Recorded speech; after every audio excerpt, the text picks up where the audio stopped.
Welcome back to the Vampire Diaries scent roast, where we match the characters you irrationally loved with wax smell scents. Matt Donovan smells like clothesline, fresh, clean, and hanging on by a thread for 8 straight seasons. This scent is crisp, basic, and aggressively neutral, just like Matt. He is so boring, he's almost impressive. He's hot, but in a microwaved way.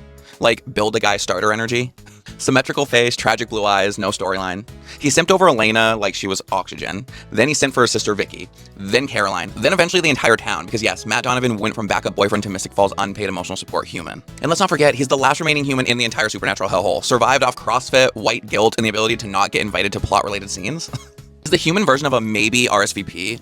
You invite him out of a habit, and honestly, it just wouldn't feel like Mystic Falls without one aggressively normal man with perfect stubble. Caroline Forbes smells like lemon lime fizz, bubbly, sweet, sharp, and just unstable enough to throw your baby shower and your funeral in the same afternoon. Season 1, she was the Barbie mean girl in a tragic sundress, insecure, clingy, and jealous of Elena like it was her part-time job. And then, Catherine turned her into a vampire. And thank God, because that sundress storyline was circling the drain. Post-vampire Caroline, obsessive, type A, murdery, but in a relatable way, she basically project managed her trauma and made it fashionable. But let's talk about the men.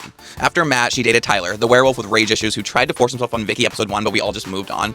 She helped him turn under a full moon, cried with him, and still got dumped. Then she marries Stefan, which lasted long enough for him to die. Because if there's one thing Caroline knows how to do, it's pick a man with an expiration date. Her on and off thing with Klaus, iconic, torturous, edging, incarnate. I am and will always be a Caroline stan. That ship gave me hope, chaos, and nothing else. She ended the series co-parenting someone else's magical twins with her high school teacher. Stable? No. Interesting? Always. Klausmikaelson smells like saguaro and desert rain. Earthy, intense, and deeply unwell. He's the original hybrid, 1,000 years old, and still acting like a tortured theater kid with abandonment issues.